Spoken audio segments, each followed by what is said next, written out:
Hoje a nossa entrevista é com a psicóloga Mariana Farias e com o advogado Dr. Fernando Soares. Sejam bem-vindos. Por meio dos entrevistados, nós tentaremos ajudá-los no esclarecimento daquilo que pode ser feito caso você passe ou já tenha passado num concurso e não tenha sido chamado para ocupar o cargo. Sejam bem-vindos mais uma vez, Mariana. Bem-vindo, Dr. Fernando. Obrigada, Larissa. Eu sei que, Mariana, você já passou por essa situação que deixa diversas pessoas bem ansiosas de ter prestado um concurso público, passado um tempo longo estudando para ele e não ter sido chamado para assumir o cargo. Conta pra gente um pouco do que aconteceu no seu cargo e qual procedimento você foi orientada a realizar. Certo, Larissa. Primeiro é um prazer estar aqui com vocês, discutindo esse assunto. Eu me formei em psicologia em 2004 e estava pensando, o que eu poderia fazer depois de me formar, onde que eu ia atuar. Uma área que eu já tinha bastante interesse era na área da psicologia jurídica, então já estudava algumas questões relacionadas a essa área, como as questões de violência, questões de sexualidade, na própria faculdade. Em 2005 saiu o concurso para o Tribunal de Justiça, de São Paulo, e eu prestei, então, o concurso para o Tribunal de Justiça em uma das comarcas. Me preparei bastante para estudar para esse concurso, estudei durante 2 meses, fazendo curso presencial, estudando também durante o dia em casa, tentando fazer provas, tirando dúvidas, estudando com amigos, e consegui passar. Eram 8 vagas na minha comarca e eu passei na 8ª vaga. O que aconteceu é que esse concurso ele tinha um prazo de 2 anos, prorrogáveis por mais 2, para que eu pudesse ser chamada. E eu não fui chamada nesses 4 anos, Então, diante disso, eu entrei em contato com o Fernando, que é advogado, para saber que procedimento que a gente poderia ter, porque já tinha terminado o prazo, de ter sido chamada, eu passei dentro das vagas, então o que a gente poderia fazer? E você não foi chamada até hoje? Não, até hoje não. E todas as outras 7 pessoas que passaram nas posições anteriores, você foram chamadas? Ou você Algumas foram, outras não. Foi então que você resolveu recorrer a instâncias jurídicas para ter aquilo que lhe é de direito? Isso mesmo.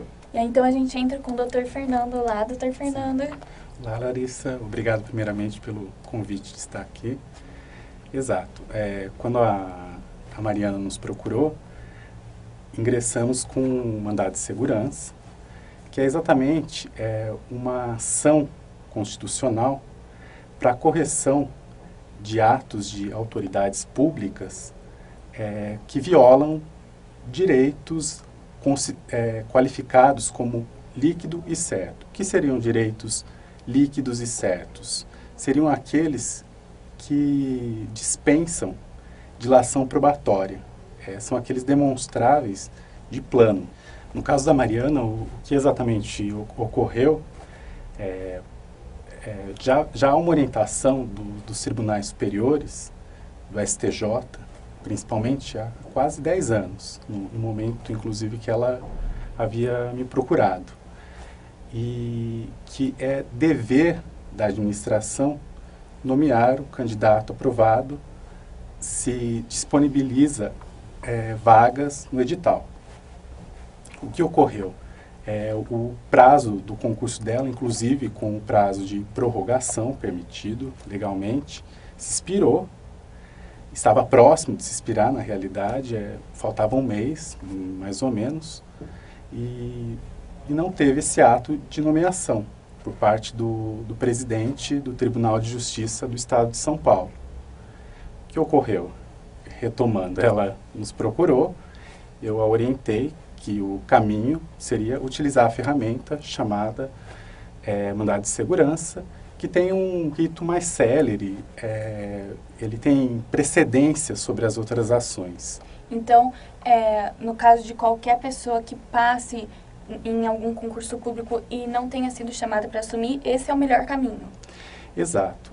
O prazo que o candidato nessas circunstâncias deve observar é se o concurso está próximo de se expirar. A orientação que a gente passa é que 120 dias antes do prazo final, contada a prorrogação, o candidato procure um advogado ou a Defensoria Pública, se ele não tiver recursos, ou até o próprio sindicato, se ele for de alguma categoria profissional. A Mariana, por exemplo, é psicóloga.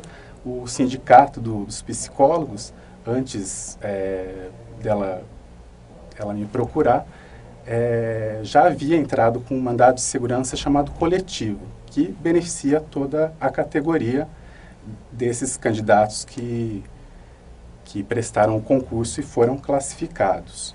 Então, a orientação que os advogados passam, que o nosso escritório passa, é justamente essa. Observa se está perto do prazo final do concurso, observem se o concurso já venceu a prorrogação, 120 dias antes do termo final, para justamente entrar com mandado de segurança chamado preventivo. E essa orientação vocês dão porque esse é um processo demorado, um processo longo? Na realidade, o mandado de segurança, o objetivo dele é ser célere, exatamente corrigir uma ilegalidade e um abuso de poder praticado por uma autoridade pública. Infelizmente, a gente sabe como funciona o poder judiciário brasileiro, é bastante moroso os trâmites. A Mariana, por exemplo, assim, nós ingressamos com mandado de segurança em favor dela em janeiro de 2010. Houve sentença no final, perdão, no início de 2011, e o processo ainda está no STJ. Felizmente, assim, para todos os candidatos nessa situação, em agosto de 2011, o Supremo Tribunal Federal, ele finalmente enfrentou essa questão se o candidato aprovado dentro do número de vagas previsto em edital tem direito à nomeação, ou seja, se isso consubstancia um dever da administração de chamar durante o prazo de validade do concurso, ou se o candidato detém mera expectativa de direito e a administração pode dispor livremente, se chama, se não chama. Felizmente, como eu disse, o Supremo Tribunal Federal, por unanimidade, reconheceu e firmou esse entendimento, que é um marco, pode-se dizer, que o candidato aprovado tem direito subjetivo à nomeação. Por isso, a melhor ferramenta a ser utilizada é o mandado de segurança, que tem precedência sobre as outras ações, é mais célere. Mas ainda é importante a gente ressaltar, né, Fernando, que a gente estava conversando, que são aqueles candidatos que passam dentro das vagas, né, especificadas no edital, que tem esse direito, né? Exato. É importante destacar isso, porque não é qualquer candidato. Se o edital de determinado concurso teve previsão de um número específico de vagas e teve candidatos aprovados nessas vagas, somente esses têm o direito subjetivo à nomeação, não é todo e qualquer candidato. Que é o seu caso, que pode ser o caso de vários de vocês que estejam assistindo o programa, mas eu queria saber o que você acha, se você acha que realmente tem chances reais de que esse processo termine favorável a você ou não, como é que estão andando as coisas no seu processo? Olha, Larissa, a gente tem esperança sim, né, de que isso seja favorável, porque até eu conheço pessoas que entraram também, que prestaram o mesmo concurso, numa outra comarca, e que passou dentro do número de vagas, né, e essa pessoa entrou também com mandado de segurança, mais ou menos na época também que eu entrei, e essa pessoa já está trabalhando, né, no Tribunal de Justiça. Então, sim, é possível. Parece que, de uma forma geral, né, os processos têm sido a favor do candidato, então existe chance, sim. Então, é uma chance real, mas que demora para acontecer, pode demorar para acontecer. Felizmente, na época em que a Mariana nos procurou, como eu ressaltei, o Supremo Tribunal, na época, não tinha ainda enfrentado a matéria. Agora, em agosto, eles firmaram o entendimento que eu destaquei. Então, os candidatos que estão nessa situação podem realmente ficar otimistas, porque é perigoso falar em vitória certa, no entanto, é um marco histórico, assim, o candidato pode ficar bem otimista. Infelizmente, é só a questão da morosidade do nosso Poder Judiciário. Mas tem uma boa notícia, então, uma questão favorável a todos os candidatos, né, que estejam na situação da Mariana. E você entrou com esse processo quando, Mariana? Foi finalzinho de 2009, a gente começou a conversar, Exato. né? Entramos em 2010. E você acha que as maiores dificuldades do processo, até em relação a você mesma, às suas expectativas, ao tanto que você estudou e não, né? Olha, Larissa, eu acho que esse é o principal problema que traz um processo desses, né? Porque você se planeja, você estuda, é uma coisa que você quer e você tem um planejamento profissional, você tem um projeto profissional que você quer atingir. E, de repente, você se planeja para ser chamada em 4 anos, que já é um tempo grande, né? E, mesmo assim, nesses 4 anos, você não foi chamada.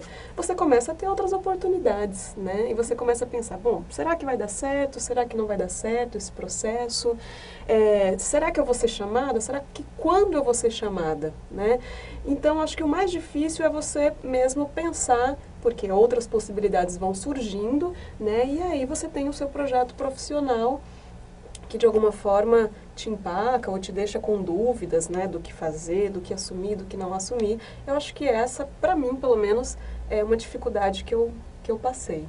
Até porque o Dr. Fernando já falou que são processos longos e a maioria das pessoas não pode ficar esperando por isso sem recorrer a outras formas de ganhar dinheiro né, de se sentir bem-sucedido, né, profissionalmente, né?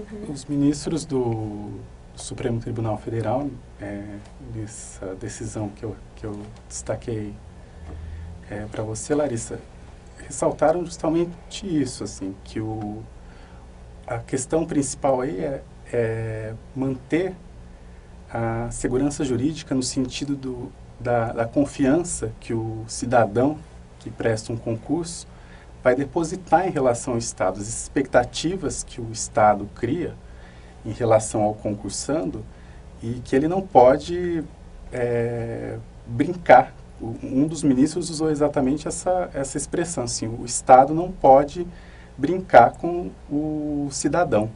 Assim.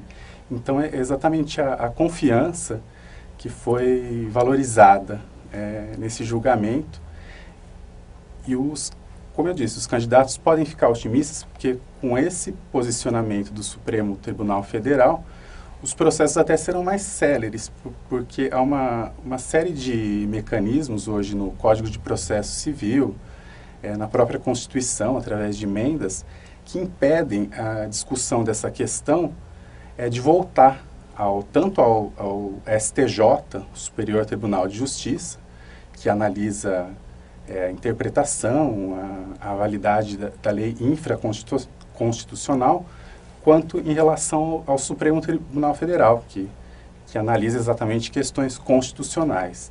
Então, eu acredito que será bem mais rápido agora os candidatos que estejam nessa situação.